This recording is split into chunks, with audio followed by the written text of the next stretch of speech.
listeners. Kathy Lawless, Life Story Curator, bringing you this podcast series, How Did I Get Here? A series of interviews designed for people just starting out in their careers, people in transition, or possibly feeling stuck, and giving them access to the stories of people who have been there, done that, so that they might be inspired with some new ideas, or maybe just comforted in knowing that they're not alone, that everybody starts somewhere and everybody goes through times of transition and times of feeling stuck. Today, I'm very excited to be interviewing Jamie Walsh, who is an ADHD coach. Welcome, Jamie. Welcome, Kathy. Thanks for having me. Well, I'm excited for you to tell your story today because I think it's going to be one of those kind of public service announcements that everybody can take away and go, oh, maybe I need to pay a little more attention to this topic. So, as you know, and as our listeners know, I always like to start with the icebreaker questions first. So if you wouldn't mind, start by telling us where you grew up, how many siblings you have, and kind of where you were in the birth order, and how you think all that influenced you as an adult. Sure. I grew up in Warwick, Rhode Island, so the smallest states in the country, and Warwick actually is the second largest city in terms of population, so it's about 15 minutes south of Providence, Rhode Island. And I have two siblings. I have an older brother who's just about 4 years older than I am, and I have a younger sister who's about 2.5 years younger than I am. So like you, I listened to a previous podcast of yours, and also a middle child. So I think that shaped me in probably the obvious ways of having an older brother who is, can be the bully, but also somebody that you look up to, that you learn from, both good and bad. And then having a younger sibling who you're sort of more the protector of, caretaker of. So it was very interesting to be that middle child syndrome. And I think I definitely see it in different aspects of my personality. Yeah. I think some of the personality traits that I got were about harmony is important to me, that everybody gets along, and Yes. that adaptability. Yes. I was like, oh, well, older one, what do you want to do? Younger one, well, what do you want to do? And then I don't really know what I wanted to do. Right. Not being able to make a decision. Yeah. Thank you. Yeah. So what kind of activities did you do as a young person? Was it sports? Was it animals, music? Yeah, so we were really involved in sports from as little as I can remember. So, my older brother, myself, and my sister. So I was into pretty much everything, just sort of testing out different sports. But the ones that ended up really sticking were soccer, basketball, tennis, and we were fortunate to be a skiing family as well. So when we could during the winter months, we would go skiing as a family as well. But loved sports. Was always going somewhere on the weekends to some sort of game or practice. Yeah, so super active. It sounds like as a family. Yes. Primarily, actually, it was always my dad, or usually my dad, the one sort of shuttling us off to games. Not that my mom didn't. Fair share. My dad was involved in coaching, so that's what kept everybody. A lot of that. Okay, so we're gonna switch gears just a little bit here on the fun meter scale of 1 to 5. 1 being the couch potato, and 5 being life of the party. Where do you put yourself? I think my wife would probably say that I'm a 5, or that at least I think that I'm a 5. I like that. I would say a 4. I'm an extrovert for sure, which is kind of interesting because I wasn't always like this, and we could probably talk more about that. I was really more introverted until I got to college, but I do. I love to have fun, and probably put myself around a 4. Okay, I love that you use your wife as a gauge, and then. Awesome. Okay, on the risk meter, same scale, 1 to 5, where do you put yourself? Oh, you'll probably laugh. I'm gonna go right in the middle, like middle child, like 2.5. Don't want to take a risk one way or the other, but like I'm willing to at least kind of go down the middle. So, although I feel like what we're talking about today in my new journey is probably the biggest risk that I've taken. So see, maybe that will, tilt the scale a little bit Yeah. going forward. Yeah, sometimes you start taking one big risk, and then that can cascade and snowball into maybe some bigger risks because you have Hmm. success there, right? And then you're like, oh, well, let's keep going. Right, right. Well, very cool. I always love how those two questions, that we start with the answers at the beginning and then see how they play out as we go through your journey and Sure, yeah. So tell us a little bit about what it means to be an ADHD coach. And then we're going to get into the how did I get here part of your story. Sure. So basically, an ADHD coach, I'm sure most people know what an athletic coach is, right? Mhm. And I'm sure a lot of people know what, an executive coach is or a career coach, someone that, might come into an organization and help their particular team, work more efficiently, or help them solve a problem, or a career coach, really honing in maybe on a particular individual in terms of what are your goals and dreams. An ADHD coach is not too different in that you do work with clients, particularly it can be one-on-one, or it could be within a group. Right now, I'm just working with clients one-on-one, but it's basically to work with a particular niche of clients. So for myself, it's kids, teenagers, college students, and young adults. And I chose that sort of niche intentionally based on my previous experience. And it's to help them identify what's going well in their lives and what's not going well, and to come up with systems and strategies and structure to better focus, to better have an identity for themselves and for what they want for their futures. And the biggest difference between an ADHD coach and a career coach, as an example, or maybe even a life coach, is that there's a greater emphasis on structure and accountability. So it's really helping to empower themselves. Help themselves as opposed to enable them by doing the work for them. So many times, coaches or parents or teachers will get frustrated with somebody who has, limited executive function skills and will just do the work for them. And, my job as a coach is to help empower them, to let them know that they are smart, they can be successful, and that their brain just works. Yeah. Yeah.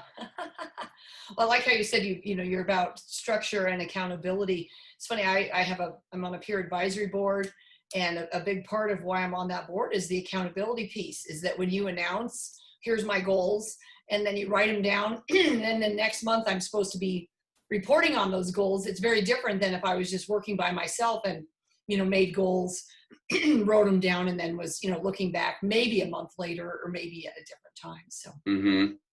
Well, let's talk a little bit about how you got here then. So let's go back to you're back in Rhode Island, junior high, high school. What did Oh you want to man. be when you grew up? That's such a good question. And I think it actually goes into my diagnosis. And Mhm. what I mean by that is, one of my areas of an area that I'm weak in, is my processing.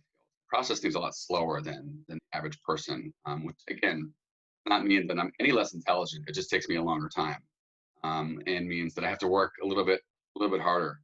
So when I think back to what I wanted to be, it was a lot of different things. I think, as a young kid, I wanted to be a professional athlete. Um, and then as I get a little bit older, I really liked the idea of, working in sports as like a sports broadcaster. You can see the theme here. Uh, um, and then I kind of transitioned to, oh, I want to help injured athletes, being like an athletic trainer or a physical therapist.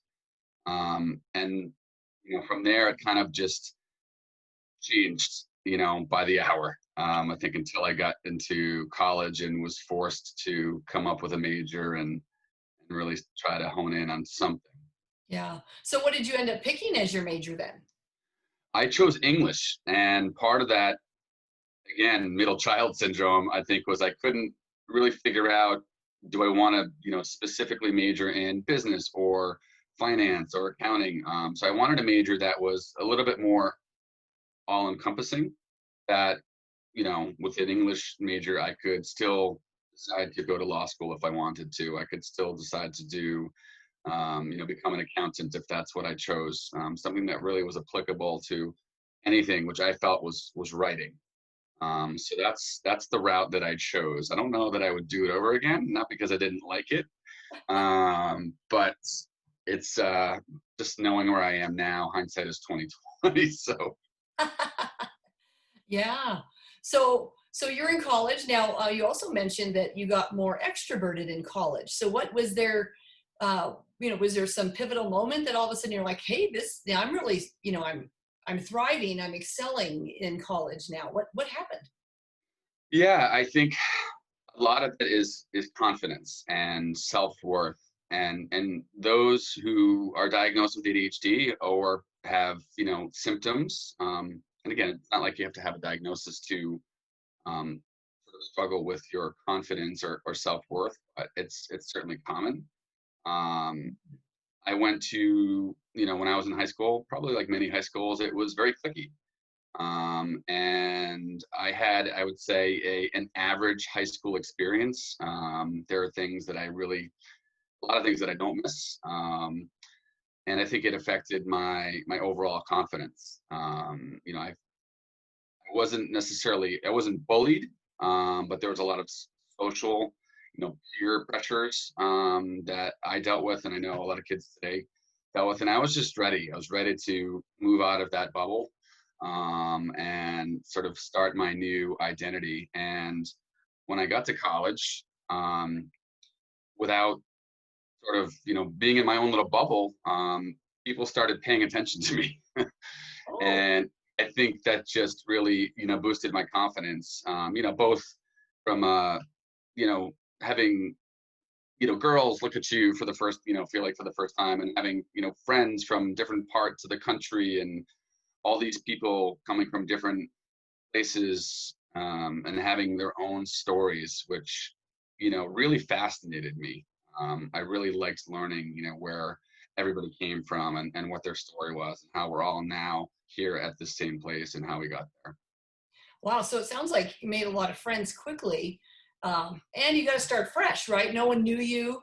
Right. You weren't so and so's little brother, or it's kind of interesting. You do get to start fresh, and for you, Exactly, yeah.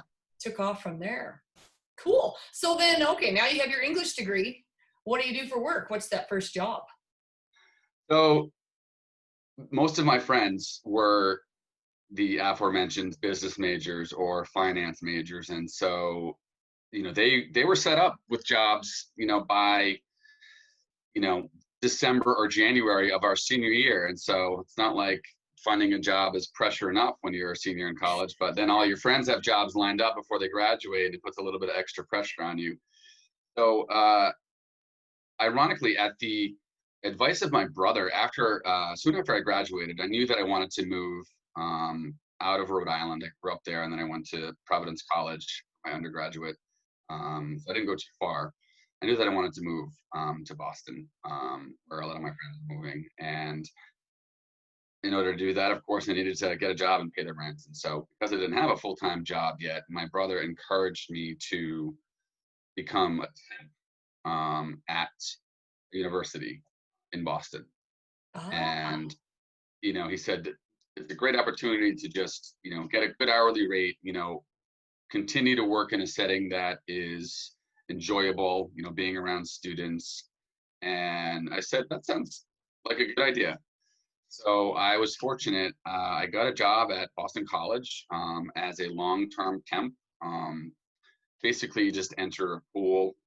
You submit an application, enter a pool, and they place you based on their needs, people that might be outs. And I was fortunate to get like a long-term assignment that allowed me to look for jobs sort of while I had a job. And I say all that because when I was in that job, I realized, wow, like you can actually do this as a career. You can work at a university or, a college, as a career. And higher education has changed dramatically in that sense, meaning like I think a lot of people now, a lot of college students now are much more aware that, that could be a profession. There's a lifestyle. Whether you do the faculty route or the staff administration route, Yeah. it's a great lifestyle. But when I was there, it wasn't like, oh, maybe you should stay in this environment. But it took temping to realize that I really like this, and I was fortunate to get my first full-time position at Boston College, working in their law school as an admissions Uh-huh. officer. So it So was you cool. went It was, to school? yeah, it was cool. It was, Boston College Law School was or is a, very competitive and, top tier law school. So I enjoyed, being at an institution that had some prestige, and, my role really just consisted of a lot of admin work, counseling prospective students on the process of applying to law school. And then over time, it grew a little bit more, and I got a chance to go to some law school fairs as an ambassador or representative from the law school to meet students and parents and so on and so forth. That was my first full-time position out of college, and it was great. I think it really set me up for a career, my first career in higher education. Yeah. Well, so when you're there, are you thinking then, oh, maybe I do want to go to law school? I mean, you're encouraging all these other students to go to law Yeah, school. Was it, in your mind, what maybe I should do this, or are you thinking, no, I need a different job, or? yeah, it's a great question. I never really had a desire to go to law school, probably because there's a lot of lawyers in my family. Ah, My father not included, but it wasn't a yearning of mine, but it did propel me to start realizing that I need to take advantage of working at a place that has tremendous resources. So one of them is, as a full-time employee, you can earn or receive tuition remission for any of their schools. So I looked at some of their other graduate schools, including their MBA program. I wasn't sure. You can take up to 4 classes before sort of committing to a particular school. And I ended up choosing, they have a program, a master's program it's sort of like a liberal arts master's program. And I chose that because, again, I felt like it gave me a little bit more of a well-rounded, as opposed to very niche pigeonholed, like, okay, you're going to get your MBA and you have to go into business. yeah. But what a gift. I mean, I was able to earn my master's degree for free. I Wow. worked, I worked there Wow. full time. Yeah, yeah. So it was a very tremendous resource, and very fortunate that I was able to do that. Yeah, hard. Wow. That's a great benefit. Yeah. My Yeah, my niece just did that. She got her undergrad and then worked here at DU in Denver, and got her master's. And yeah, yeah, what a great benefit. So, yes, absolutely. and then, okay, so after you get your master's, then are you thinking, do I still want to work at university, or where do I go next? Yeah. So I think I outgrew my job probably a year earlier than when I left. But of course, I didn't want to leave without having a job lined up. So I I then thought, okay, I'm going to follow my passion, which is sports. And I was able to get a paid internship in the athletic media relations department at Boston College. And it's a pretty prestigious internship to get. A lot of people apply for it. I was a little bit older, and typically they'll get, a recent grad, but I was able to get it. And, it's a 1 year internship. There's no guarantee that it's going to lead to a full-time job. So you talk about earlier taking risks. That was certainly a risk that I took, knowing like, okay, this is only 1 year, and then you got to figure out, what's next. But I felt having a place like Boston College athletics, on my resume, and the skills and, other experience that I was going to gain from this internship would be invaluable, and hopefully pop out on my resume. And so I took that, accepted that. And Absolutely. Think about that. It's not only looks good on your resume, but also, it's your first foray into, that sports journalism world, sort of, right? And yeah, yeah, and gives you that sense of, is this the kind of work I want to do? so So, true, Kathy. Yeah. So I loved it. It was so much fun. I worked an insane amount of hours for like basically no money. But it was a it was lot a of fun paid and internship, but not very well paid internship. correct. Yeah.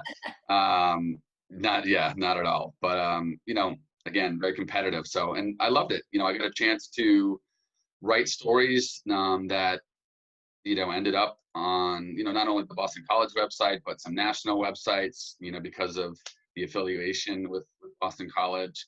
I got to sort of rub elbows with a lot of the athletes. Some of your listeners or you might know Matt Ryan, the quarterback for the Atlanta Falcons. He Oh, was the quarterback at Boston College at the time, so I would see Matt all the time, and a few other players that ended up, making it to the NFL. So it was neat. And football wasn't the only.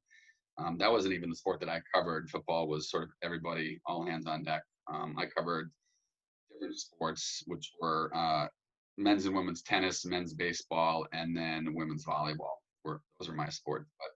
But it was fun. And at the end of my internship, I was fortunate in the sense that I was getting good interviews for positions at different institutions, and I was even offered two positions that I turned down, and I never thought at the time, being 26, 27 years old, that I would turn down a full-time job, particularly in college athletics. But I couldn't justify it. I couldn't justify either the location or what it would take in order for me to sort of live off of what I would have been making in those positions. And you can't help fate. And as fate would have it, I had just met my wife, my now wife, right before I turned down these positions, and I just didn't want to leave, my soon-to-be wife, or of course at the time was my girlfriend, and move to a part of the country that I had no idea anything about. And so I made the decision to pivot, which would be one of many. so here you're kind of offered maybe dream jobs, but maybe not so much because it sounds like they weren't ideal from a salary or a location perspective, which do factor in, right? I mean, there's a reason that people live where they live, and so okay. So now you're meeting your wife and first pivot. So talk about that pivot. Yeah. So the good news is that I met my future wife, and knew that I wanted to be with her, and now I needed to pivot and figure out, okay, I don't have a job now, and where do I go from here? And I knew that I loved working in higher education at a college or university setting, and I felt really passionate about that. I felt comfortable knowing, like, okay, that much I know. Where, what part of a university or what department or area, I can figure that part out. And so I had some conversations with people at Boston College that I had made connections with, and ultimately it came down to the fact that I really liked working with students, and that narrowed my search down to an area called student affairs. You probably know or have heard of that term. And I was fortunate to get a position at a different college in Massachusetts, as working in residential life as a residential hall director. So most of the time, that includes living in the residence hall as part of your job. So you're sort of not a lot of separation between your personal and professional life because you're living right there. But that going in, and I did that for 2 years. um, at a university or college called Holy Cross in Worcester, Massachusetts. And then from there, I should we pause there because this is the next pivot. Okay, yeah. What's the next pivot then? Yeah, because Well, I'm guessing living on the dorm or on the housing isn't going to work for the new wife. well, it's a good point because during that 2 years, my wife and I got engaged in that first year, and then married in the second year. So Oh, she was living in the dorms, with me, and after that second year, I I knew that I liked doing what I was doing, but I wanted to sort of take the next step in that field, and so I got an opportunity to go to Dartmouth College in New Hampshire. So an Ivy League school, a lot of prestige, sort of like that next step up in that area of student affairs. And so, my wife, myself, and then we had just had our first baby right before moving up there. So not like having all these major transitions in yeah. one time. But we moved up there, and we just loved it. So I got a position, again in residential life at Dartmouth College, and we moved to Hanover, New Hampshire, which beautiful. And we felt, even though it was only about 3 hours from Boston, for New Englanders, that feels like it's across the country. But we loved it, and really started our family up there. We had our second and third babies while we were up there. But without jumping ahead too far, after 3 years working in that position at Dartmouth, I was ready to sort of move on from living in the dorms. Yeah, I would We guess. had our second baby, and things were getting a little tight. So here comes the next pivot. So we had decided, actually, that I was going to do a national search for jobs in this field of residential life, and actually had interviews in different parts of the country, including Denver. Oh, cool. I interviewed at Regis University in Denver, Mm-hmm. and a few other places in the Midwest, but realized that we wanted to stay, our pull to stay in New England was stronger than we thought. Ah, And so I stayed for a third year in that position. So this was after year two in that residential life job. And then we decided, okay, in order for us to stay in this area, and to stay at Dartmouth College, which we really loved, that I was going to have to look into a different part of university life again. And so that's what brought me into fundraising. So I got a position working at one of Dartmouth's graduate schools for health science. And it was a very good first introduction to fundraising for me, because it was a very niche graduate school. They had just started. My position was brand new, and the person that I reported to was brand new. But he was very new to the job, not brand new to fundraising. So I had a ton of things to learn, and I was able to learn it from someone who was a seasoned veteran. And so that's how I pivoted from residential life to this new position as an annual fund and alumni manager for Dartmouth's Professional School of Clinical and Health Science. yeah. Well, that sounds like a kind of a natural transition or pivot, because you're still working with students, but it's alumni, right? For the fundraising, Right, and right. that's kind of where you're comfortable. Yeah, it was. I think it was a natural transition, and it allowed us to stay at Dartmouth, and we were certainly grateful for that. And again, it was a great first introduction to fundraising. But the tricky part came with this particular position. I actually, it reported to two different people, and it got a little wacky for me and for how I now know my brain works, and that I had a really hard time with that. And I felt pulled to this one particular supervisor who I felt was giving me very clear direction, and the other one not so much.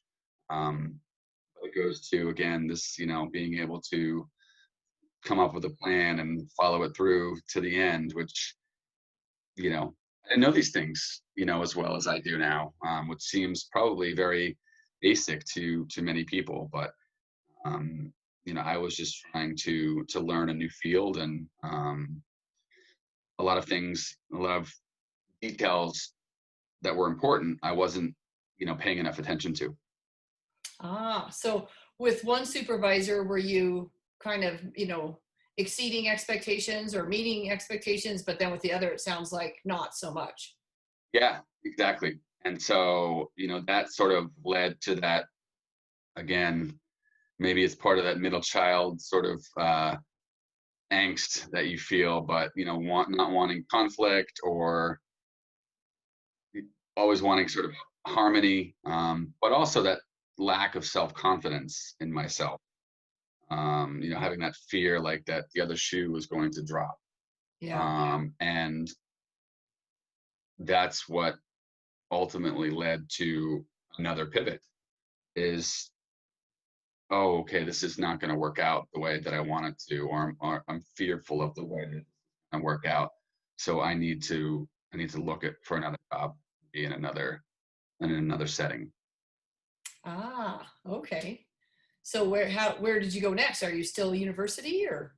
I am, yeah. So it's kind of ironic because the next pivot was a very fortuitous one. I just happened to be doing a project for this previous role among the other graduate schools and undergraduate school at Dartmouth College, and I was trying to benchmark school was doing in terms of their fundraising. And my now former colleague, we kind of hit it off on the phone, and he told me about an open opportunity at the Dartmouth College undergraduate annual fund, and that's what the job I ended up getting from the health sciences position was. It was working as a frontline fundraising officer for Dartmouth's undergraduate, the main sort of mothership.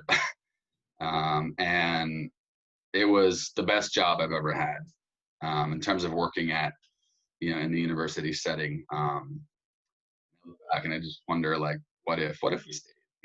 Where would I be, or where would we be? And you do that. You got to move forward. But yeah, so that we stayed at Dartmouth, and I was in that position for just under 2 years. And now we've been up there for about 6 years. We initially went up there thinking, oh, we'll be up there maybe for 2 or 3 years, and we were up there 6 years, and really had grown to love the area and had a community of friends that we loved. But the thought of, do we stay up there for the next 18 to 20 years to see our kids, go through school there? We just weren't sure that we wanted to stay there, not having been from that area. And so ultimately, we made that decision that we wanted to be closer to, the Metro Boston area where my wife's from, and me not being far from there as well. And so it was a joint decision. But again, another pivot. That's a theme. I'm seeing a theme here.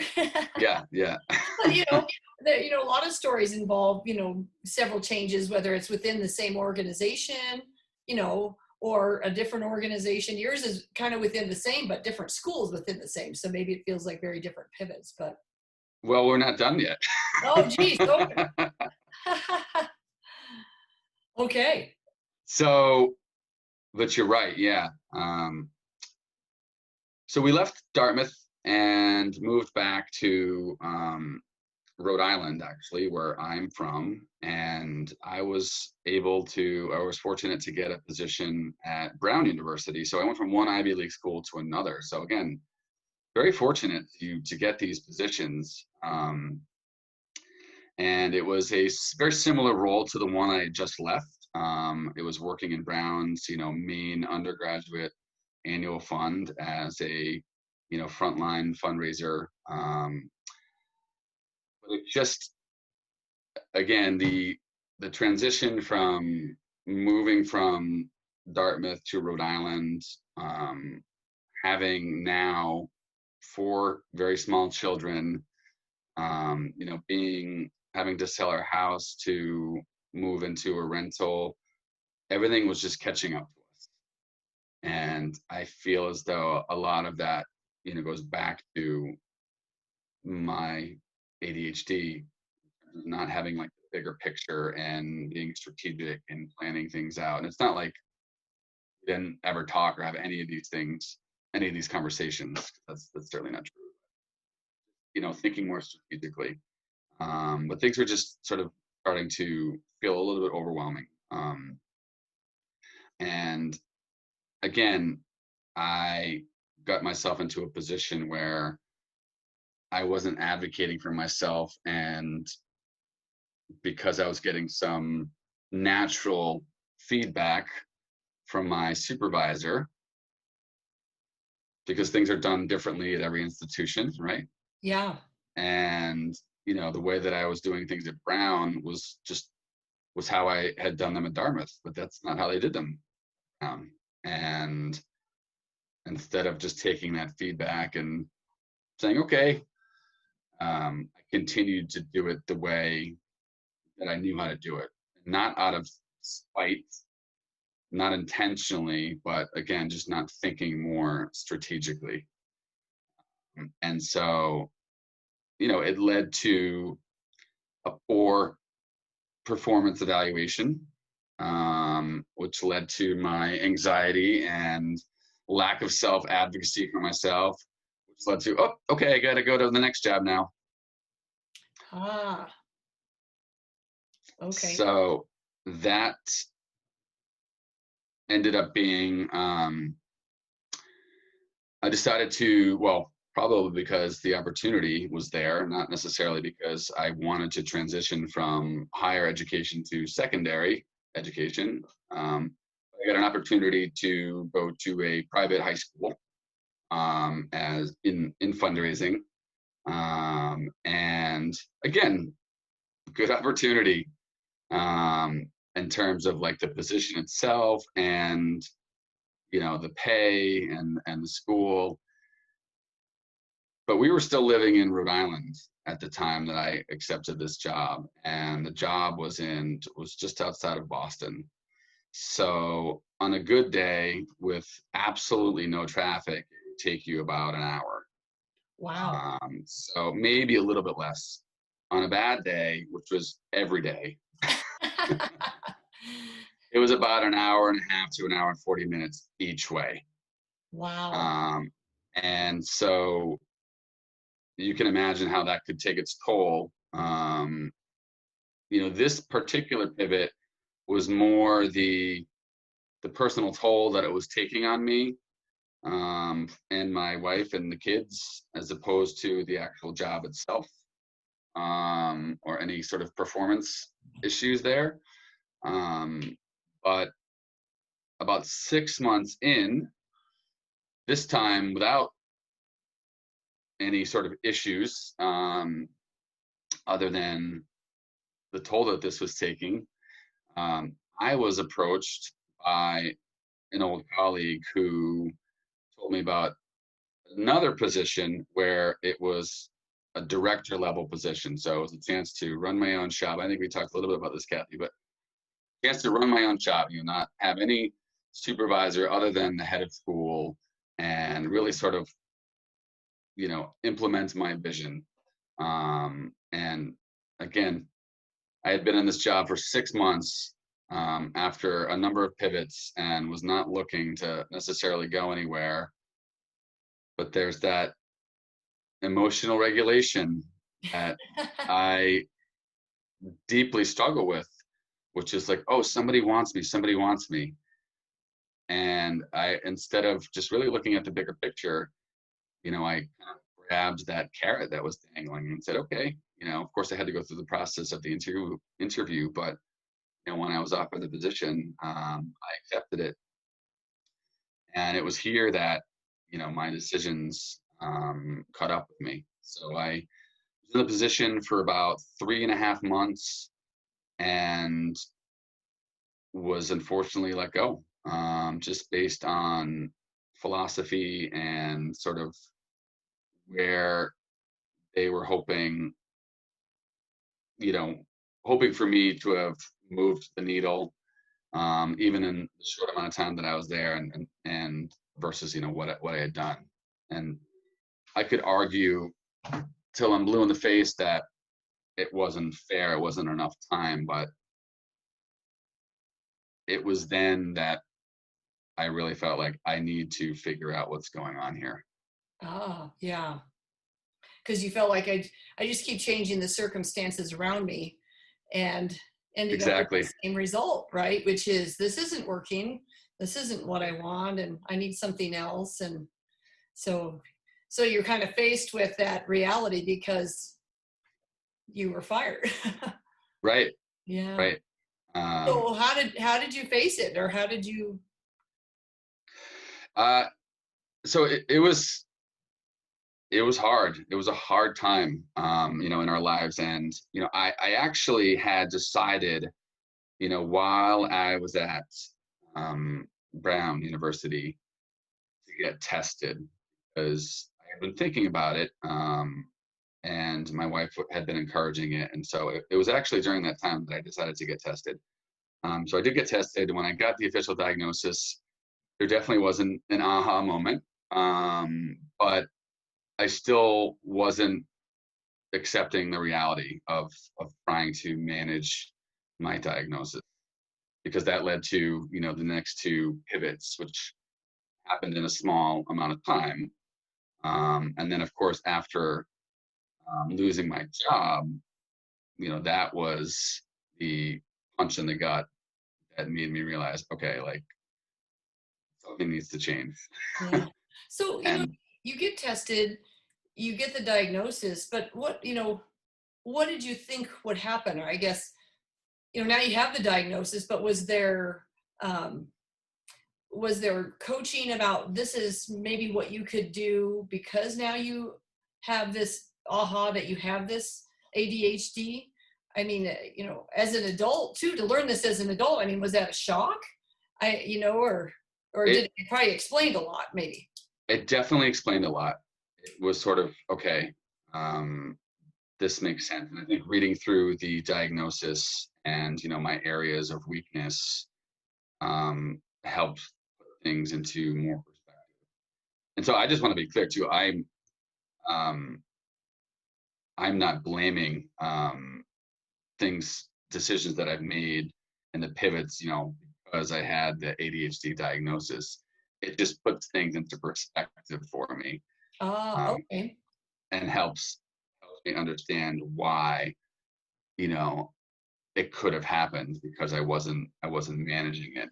Because a big part of someone who's diagnosed, and just like with other diagnoses, you can have mild, moderate, and severe.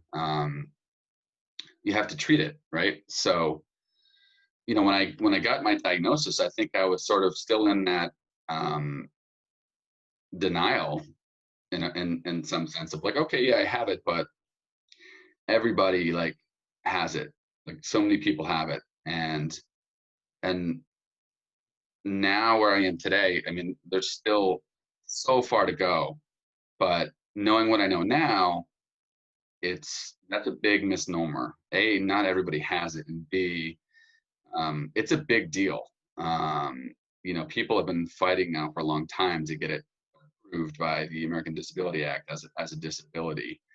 That's how serious it can be for some people. So for people to, whether it's friends, colleagues, or family, to say like, oh well, everybody has it, or to sort of really not make that much of it, is insulting for people that do have it and are trying really hard to treat it. And that's who I was. After I was like, oh, no big deal.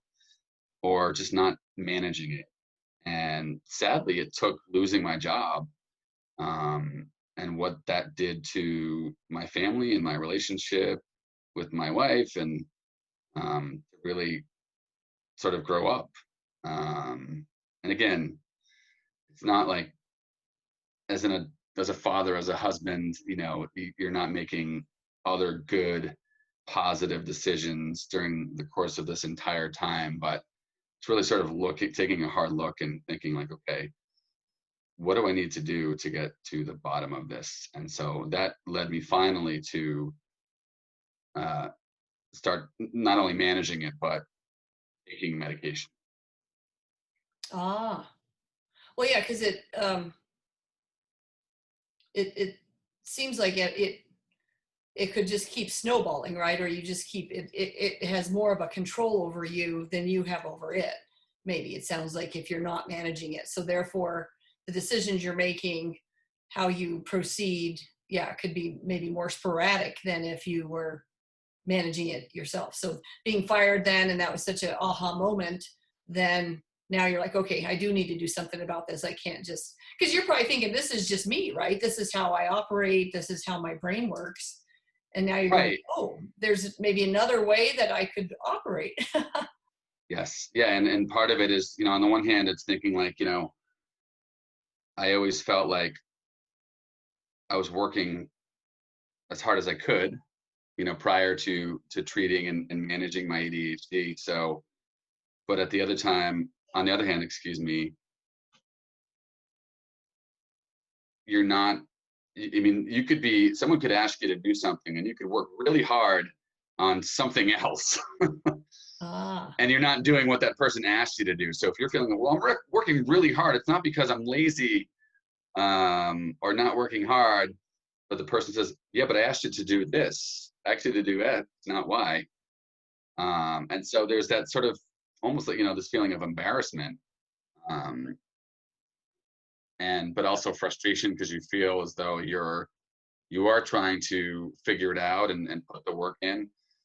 So really that was the aha moment, was figuring out, okay, what's going on, and really looking at my diagnosis and evaluation to see like what are the areas that I tested poorly in, and how do I now move forward with improving in them. And there's a million thoughts that go through your head, and am I going to get another job again? Am I, is this going to affect me when I do get another job? Am I always going to be worried that I'm going to be sort of like on the cusp of losing my job because I can't figure out in my head what's being asked of me? yeah. And so what really changed for me was, I mean, medication was a huge aha moment for me. There's a guy by the name of Ned Hallowell, who's an expert in ADHD, and he wrote a book called Driven to Distraction, and he says, one of his things is that for someone who is diagnosed, and once they find a medication that works for them, because part of it is just finding what works, and you have to kind of go through that process. But once you find a medication that works for you, he equates it to someone who has, is almost blind and then gets glasses and puts them on for the first time and they can see. And I felt like, It's that powerful. yeah, and that might be a little bit hyperbolic in my instance, but it was definitely like, wow, how have I lived this many years of my life not feeling like this before? And so, from that, like, since I've been managing and treating myself, it's, again, this is never going to go away. It's, I remember having a conversation with my brother, and prior to going on medication, and him just encouraging me to try it. And he's like, Jamie, he's like, you got to look at it like, you like, what if you were a diabetic? Would you just not treat yourself? Like, this is something that you're going to have to just manage and treat yourself. And for whatever reason, like that particular analogy really stuck with me. Um, like it's nothing to be ashamed of. It's a condition that you're gonna have to manage. And why wouldn't you want to be the best version of yourself? And now, being on medication and using other, systems to treat yourself. Because exercise, Kathy, after medication is the number one suggested and proven treatment for ADHD. Ah, Just like everything else, right? Exercise pretty much helps everything. it does, doesn't it? It is. So it's, making sure that I'm exercising and eating well and sleeping well, like all these things that we of course learn at a young age, um, are only going to benefit your mental health. So once I started going on medication and, feeling a feeling that I had never felt before, sorry, that's redundant, but uh, I was like, wow, like again, how could I have not have felt this for this long? Yeah. Because so often I felt as though, even though I didn't want to feel lazy, I was like my actions were showing. For the Mm-hmm. first time, I was like, oh my gosh, like this is, I want to do this. I'm not, begrudging it.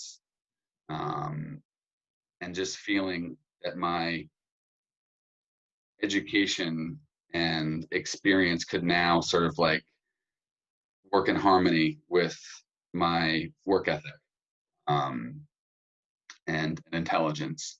I don't feel like they were patico, um, and having to work extra hard. And it's not that I don't have to still work extra hard. I do, because I have, very slow processing.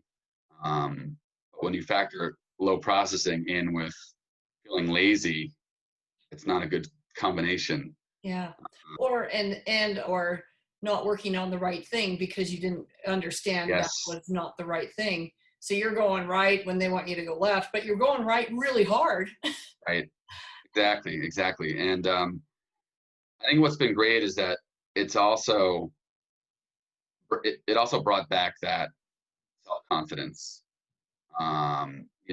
Having that desire to feel motivated, has just been so huge for me. And from being on medication and then treating myself, um, and managing my diagnosis with ways like eyes and, support groups, and ultimately working with a coach. That's how I sort of got where I am now, and we can certainly make that next pivot into that. But Yeah. 'Cause now you're the coach. So you it sounds like you had a coach, but now you're stepping into the coaching realm and helping others. So talk a little bit about that. yeah, so I when I started treating myself and feeling, really like my old self, but it's a new version of myself, right? Just acknowledging the diagnosis, acknowledging that I need to treat it with medication and with exercise and all the other things we talked about. Um, I still wanted to learn more. And so I was introduced to a coach through a support group that I was a part of. And, working with this person was just awesome. And I learned pretty quickly that, a role, as we talked about at the beginning, of a coach is really to empower the client, not do it for them. So I'm somebody that asks a lot of questions. And I would ask all these questions, expecting to get a direct answer. And she would always sort of like sidestep it. Till I got to the point where it's like, oh, I see what you're doing. You want me to figure it out, which, caused a laugh. And I appreciated that. It was kind of like, again, this aha moment, like, oh, but just the relationship that we established, I started just asking more questions about coaching, and at the same time about ADHD coaching, and really just diving into what it's all about. was like, I would look forward to my conversations with her, not just because it was helping me understand myself, but it was like it was having like that mentor, to learn, like, is this what I'm meant to do? And so I just felt, given my experience working with students, Yeah. in student affairs, um, it was just a great fit, and I liked the idea of having control of my own destiny, so to speak, working for myself. And it's a challenge, as I'm sure you know better than I do. I'm still so new at this. But the business side of it, I've never done this before. So it's, it has its challenges, but I love troubleshooting things and I love figuring out new things. And I'm probably one of my greatest skills is the ability to ask for help or network. And so that's how we met. That is. And yeah, that's awesome. And so yeah, it's funny when you look back now on your path and all the dots, right? And how do we connect them? You kind of had to hit bottom to recognize, I got to deal with this. I got to manage this so that I can be successful. And then now that you're being successful, now you can be you again. And now you're back to, I can really work with students and younger people and help them. And maybe they don't have to go through what I went through. That's exactly right. I never wanted a student or a young adult to, I would never want anyone to feel, the way that I felt, after getting, my diagnosis. I think I mentioned to you, the doctor who had the conversation was just not very good at sort of delivering, the results, and made very off-putting comments, to both me and my wife, but also never wanting anyone to have that feeling that I felt, when I lost my job. Um, Yeah. and then the aftermath of, I'm not good enough, um, smart enough, whatever, fill in the blank. And I knew I had to sort of like rebuild myself, because I knew that I was smart enough and I had the education, but I just had to work. Again, going back to the phrase, like, the brain just works for me. Yeah. So, figuring out how to best utilize it, and work with students, and knowing that I could, hopefully make a really positive, impact in their life. And I think I'm pretty good at it. At least the teaching or working with young people, I really, really enjoy. I have 4 kids of my own, so great, joy. And that was a part of it too, to be honest with you, Kathy, is, when COVID hit and we all sat down and we're home, having to be all of a sudden a new teacher for 4 of my kids, really just reinforced the idea of teaching and coaching, which is, another form of teaching. Yeah. Yeah. So do you wish you'd have been diagnosed maybe, young, like junior high, high school? Would you have been? I mean, is this something that kind of escalates over time, or? You know, there's no doubt that I've been living with this since I was a kid. Um, I don't know if I wish I had been diagnosed when I was younger. On the one hand, yes, because I would like to think that I would have managed the diagnosis and treated it the way that it's supposed to, and perhaps that would have resulted in different outcomes. But at the same time, I think experience is the best teacher. Yeah. And I think it took me, unfortunately, going through this really lousy experience or experiences, to really sort of get that punch in the face to be like, okay, wake up. And you need to figure this out, and you will. And now use it for good, Yeah. to learn about myself and hopefully others. But it's a great question, that I'm going to lean on the side of no. Yeah, because what could have happened is you get diagnosed at the young age, and then there's a stigma that you don't want to believe it, or that I don't want to tell anybody, or I don't want to manage it and deal with it. So you could have then been very anti, or very close to the medication or anything, but then on the other hand, maybe you could have gotten the medication and that you would have had the blinders maybe removed earlier Right. and been super powerful. But, Right. it is what it is, right? You can't change that. So Right. you went through it, and it was, probably right time, right place that you needed to hear it and really, really hear it.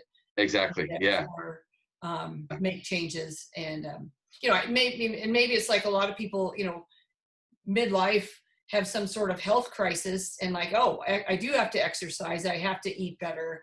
I have to sleep more. I have to go out work so much. You know what I mean? There's, I got to tell you, there's a lot of interviews I've done where people have said, yeah, I figured out this pattern that when I got in jobs I loved, I worked myself to the brink.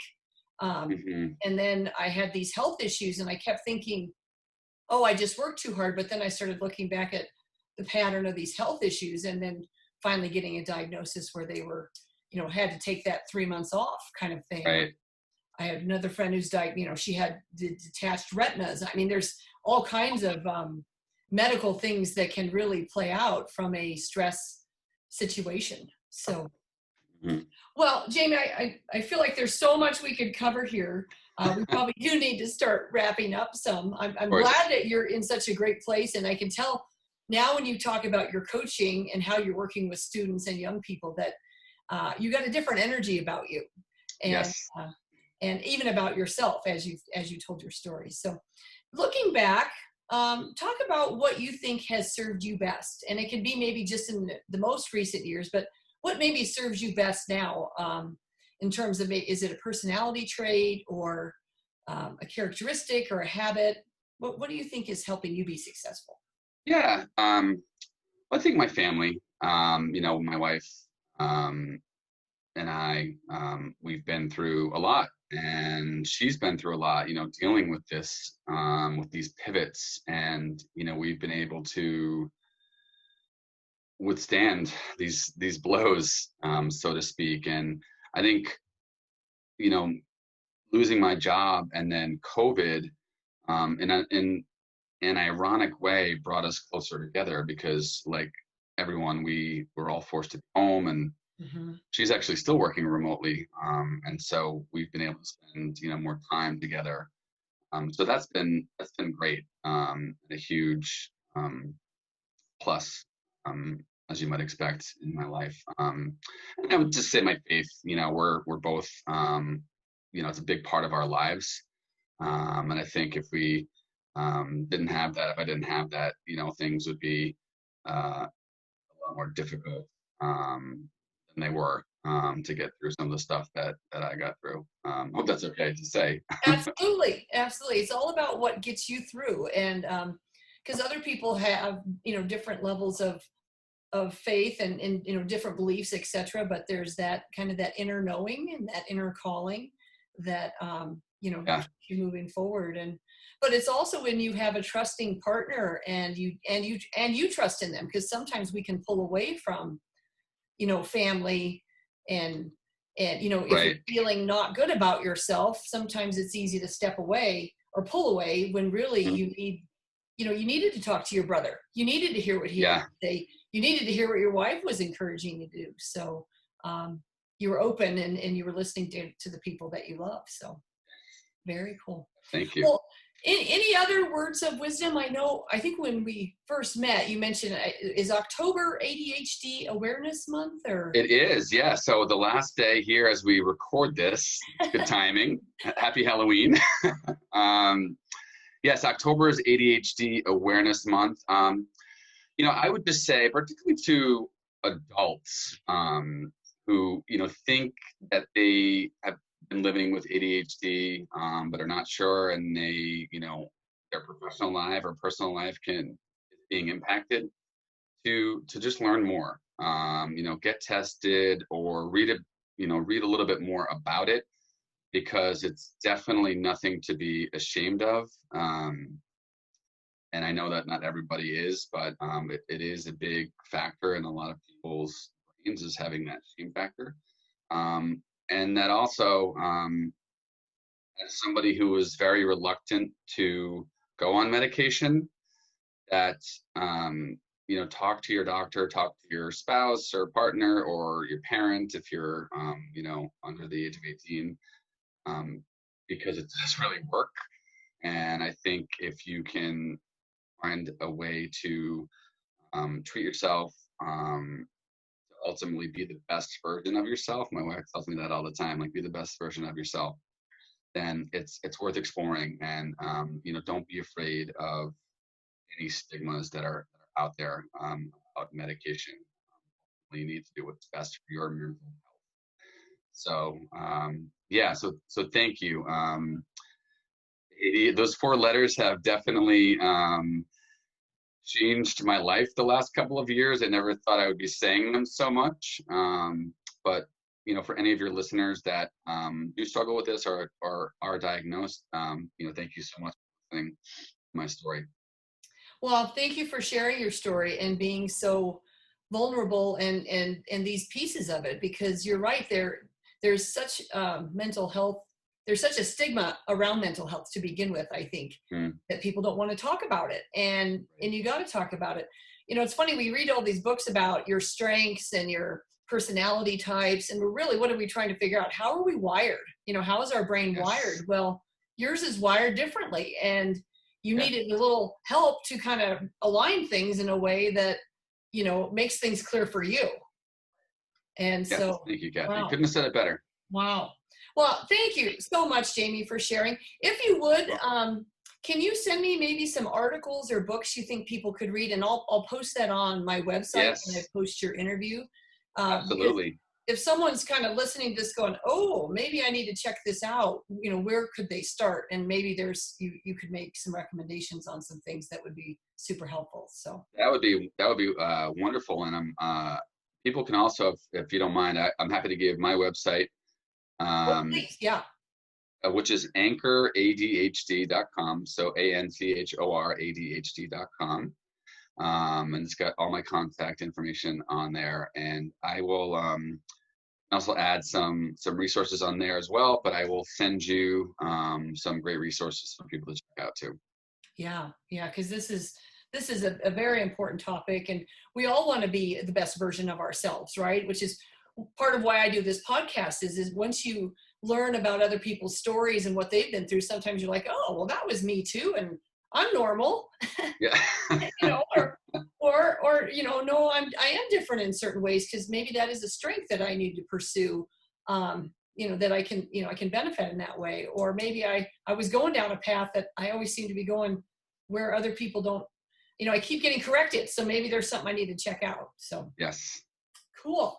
Well, Jamie, thanks so much. And I'm so glad that our friend Marissa introduced us and that our paths crossed, and you don't know where we'll go. But I would like to reserve the right to come back to you in about a year and interview you and see where this has taken you now as you're just stepping into your coaching space, and to see where that goes. Because I think you've got a great story, and just how you interact with people, just meeting you for the first time a couple of weeks ago, you're just very personable and can relate to people. So I can see why young people would be, trust you and kind of understand where you've been, and then they can be more successful. So. Well, thank you so much. I appreciate that. And I would love that. So to be continued. Okay. Well, I'll put you on my calendar for 1 year. You're going to go, Kathy, who? And then be like, oh, no. All right, well, let's wrap up. Listeners, if you enjoyed today's interview, please subscribe below, and then you'll be alerted of other interviews as I post them, which is weekly on Tuesdays. And then if you have any questions for me or for Jamie, you can post them on my website, lifestorycurator.com. And I will make sure to post Jamie's information there so you can find him. And again, this is just a way to connect different stories, different people, and hopefully we can make a difference in people's lives, and we can all be our best version, right? Amen. All right, well, on that note, I guess we'll say goodbye, and everybody, please stay safe, stay well in these times, and let's keep the storytelling going. Talk to you soon. Thanks, Kathy.